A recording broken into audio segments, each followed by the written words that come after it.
अब मैं निवेदन करूंगा सीधे महाराज जी आशीर्वचन दें।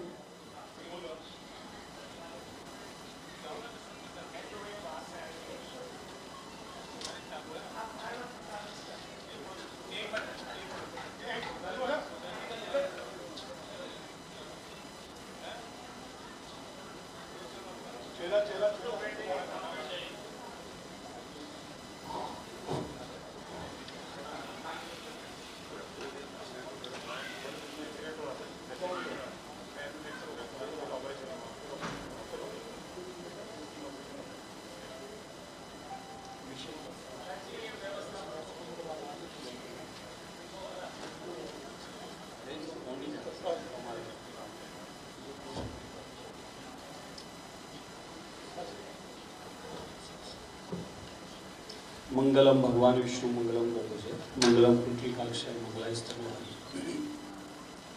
बोले लक्ष्मीनाथ भगवान की, श्री सीता राम जी महाराज की, श्री राधा गोविंदे भगवान की, बालाजी महाराज की, गायत्री माता की, जगत जननी गौ माता की, भारत माता की, सनातन धर्म की जय जय श्री राम।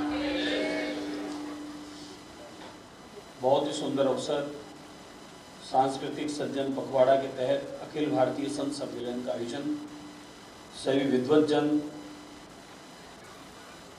मातृशक्ति और महानुभाव जो पधारे इस कार्यक्रम के, सम्मानीय सभी प्रबुद्धजन, आप सबका अभिनंदन है, शुभकामनाएं हैं। थोड़ा विलंब से है, उसके लिए क्षमा प्रार्थना है। साथ ही मंच पर उपस्थित सभी सम्मानीय हमारे अतिथिगण और इस आयोजन के सूत्रधार डॉक्टर राजेश्वर जी, उनकी पूरी टीम, जिनके संचालन में आज विद्वानों का और संतों का इस सम्मेलन और सम्मान का आयोजन जो रखा गया।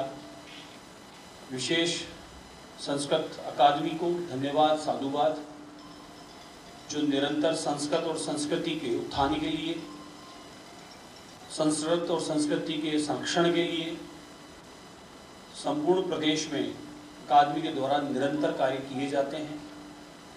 विशेष धन्यवाद हम सब की ओर से इस राजस्थान के यशस्वी मुख्यमंत्री आदरणीय श्रीमान भजनलाल शर्मा साहब को, जो स्वयं इस संस्कृति और संस्कृत के लिए निरंतर 20 वर्षों में अनगिनत फैसले लिए, अनगिनत कार्य किए और कराए। उसके बाद जो संस्कृत और संस्कृति के उत्थान में जो लगे थे हमारे जितने भी संस्कृतविद, सभी ब्राह्मण बंधु बहिने, जो भी लोग इस कार्य में कार्यरत थे, उनको भी प्रसन्नता है, खुशी है।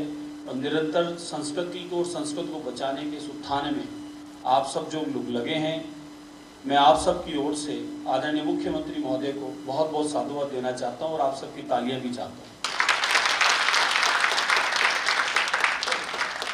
समय समय पर ऐसे आयोजनों की आवश्यकता है। हमारे बीच एक कुलदीप जी विराजमान है। आप संघ से हैं, परिचय तो विराट है, लेकिन आप जानते हैं स्वयं सेवक होने के नाते अपने आप को समेट के रखते हैं। जो करते हैं कई लोग, वो अपने आप को बचा कर रखते हैं, वो करते हैं, वो बताते नहीं हैं। कई वर्षों से आपने मुझे भी जोड़ रखा है। आपका एक ही ध्येय उद्देश्य है, आपके संस्था के माध्यम से प्रत्येक घर में प्रत्येक व्यक्ति को, क्या बालक हो, क्या युवा हो, क्या वृद्ध हो, क्या माता हो, क्या पिता हो, क्या दादा हो, क्या दादी हो, गीता उन्हें कंठस्थ हो जावे, गीता के श्लोक उन्हें स्मरण हो जावे, और गीता का जो उपदेश है, भगवान कृष्ण का सबसे बड़ा लाइफ का मैनेजमेंट।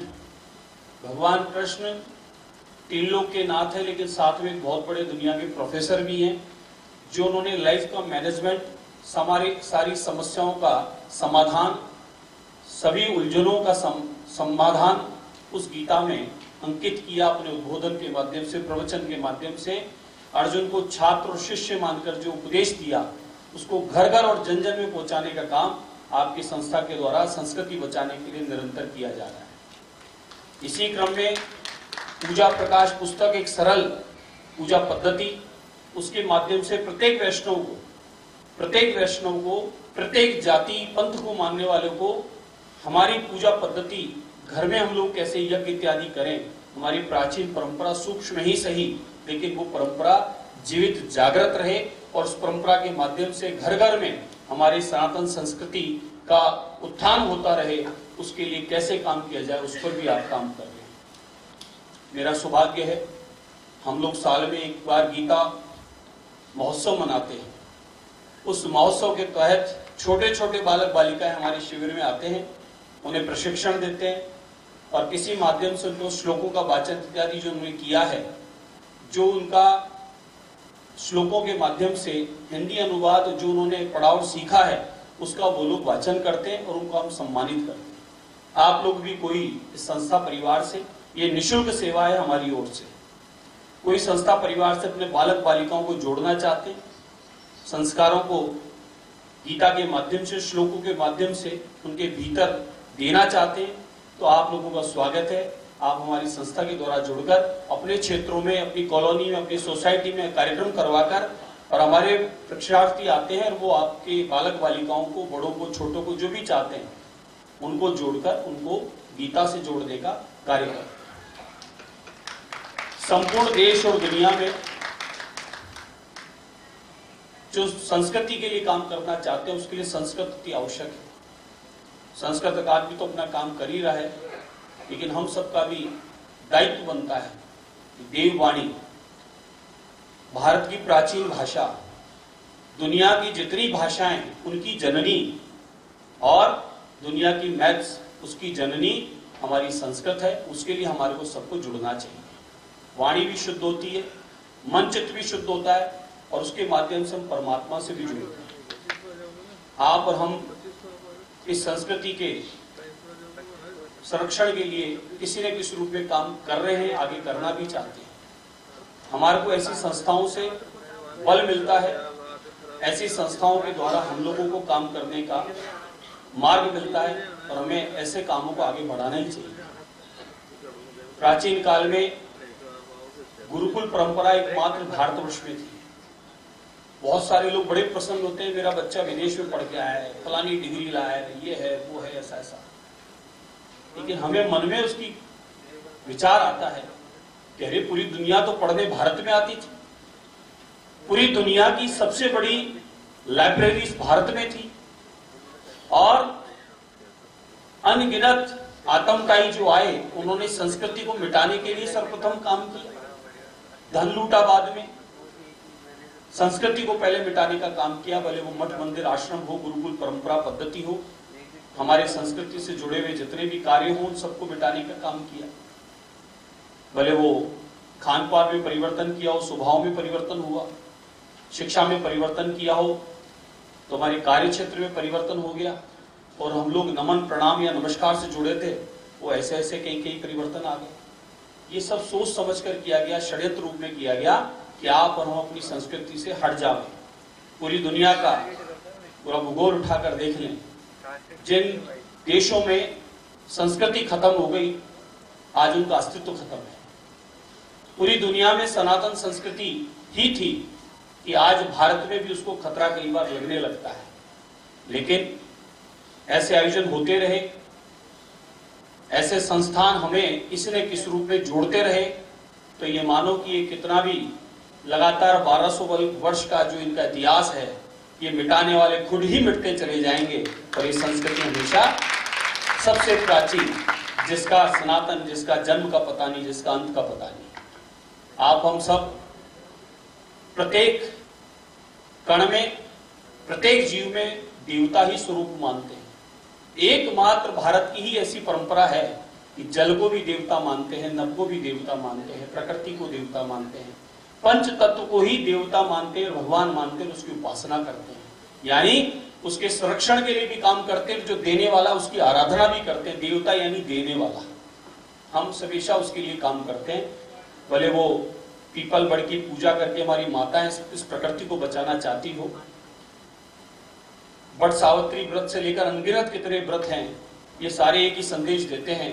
भले वो हमारे गौ माता से जुड़े व्रत होते हो, बच बारस होती हो, अनगिनत ऐसे उपवास है, पूजा है, प्रार्थना है, ये सब एक ही संदेश देते हैं कि भारत एकमात्र पूरी संस्कृति को बचाने के लिए, संपूर्ण जगत की, दुनिया की शुभ की कामना करने के लिए, संपूर्ण पर्यावरण को बचाने के लिए कोई काम करता है तो वो भारतवासी ही करता है, भारत का वैष्णव ही करता है, भारत का सनातन ही करता है, और इसके अलावा कोई भी ऐसा काम नहीं करते। इसलिए मुझे बड़ी प्रसन्नता है कि संस्कृत अकादमी के तत्वाधान में ऐतिहासिक आयोजन आज इस भवन में हुआ, जिसमें बड़ी संख्या में हमारे वैदिक विद्वान हो, संत महंत हो, या ऐसे संस्थान, ऐसे व्यक्ति हो जो इस संस्था के माध्यम से अनगिनत ऐसे संस्कृति को बचाने के लिए जो कार्य कर रहे हैं। महात्मा भी है तो क्या है, संत महात्मा क्या है, इस संस्कृति को बचाने के लिए देवताओं के द्वारा भेजे हुए पार्षद हैं। हर गली मोहल्ले, हर गांव ढाणी में कोई मंदिर होता है, मंदिर के पंडित जी होते हैं, कोई पुजारी होते हैं, कोई महंत होते हैं, कोई संत होते हैं, कोई महात्मा होते हैं, भिन्न नामों से हम जानते हैं, या भगवताचार्य होते हैं, या हमारे वैदिक पूजा प्रार्थना कराने वाले हमारे पुरोहित जी होते हैं। ये सब कौन है? ये संस्कृति को बचाने वाले ही लोग हैं।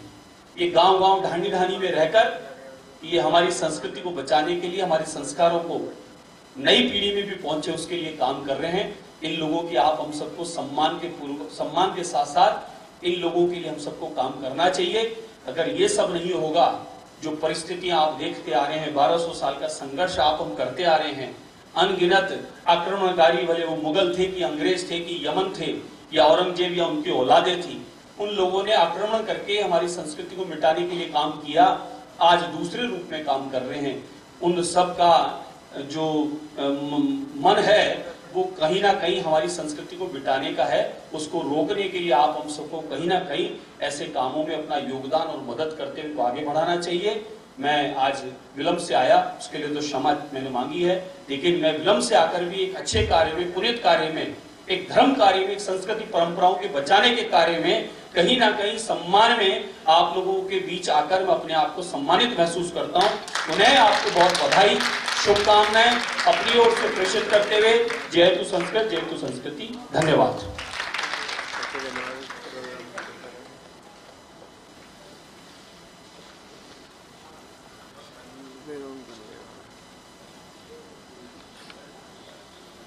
मैं सुनीता श्रीमाली जी एवं राजकुमार जी को आमंत्रित करता हूं मंच पे। महाराज जी के हाथों उनका सम्मान।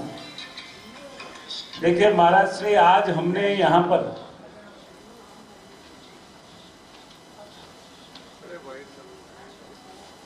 सुनीता श्रीमाली जी मंच पर पधारते हैं और राजकुमार जी।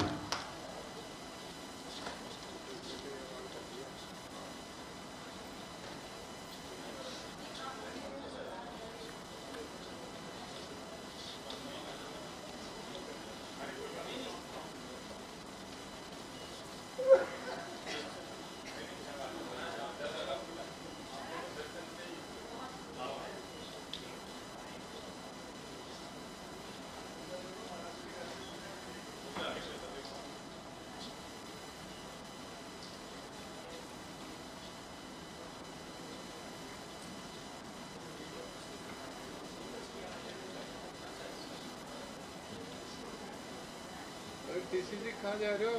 बता देना। कहाँ जा रहे हो?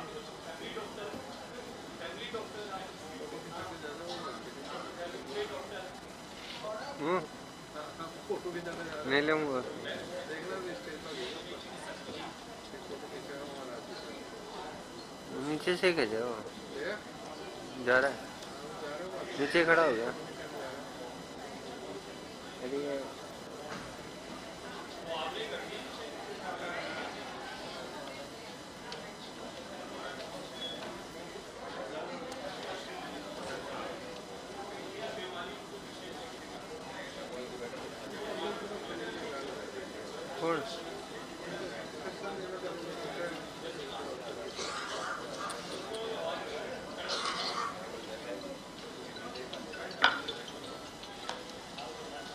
अब मैं, चूंकि मैंने आप सब लोगों से ये कहा था कि महाराज श्री आप सब लोगों से व्यक्ति से मिलने के लिए आ रहे हैं, क्योंकि इसीलिए 108 लोग रुके थे कि वो सबसे मिल सके।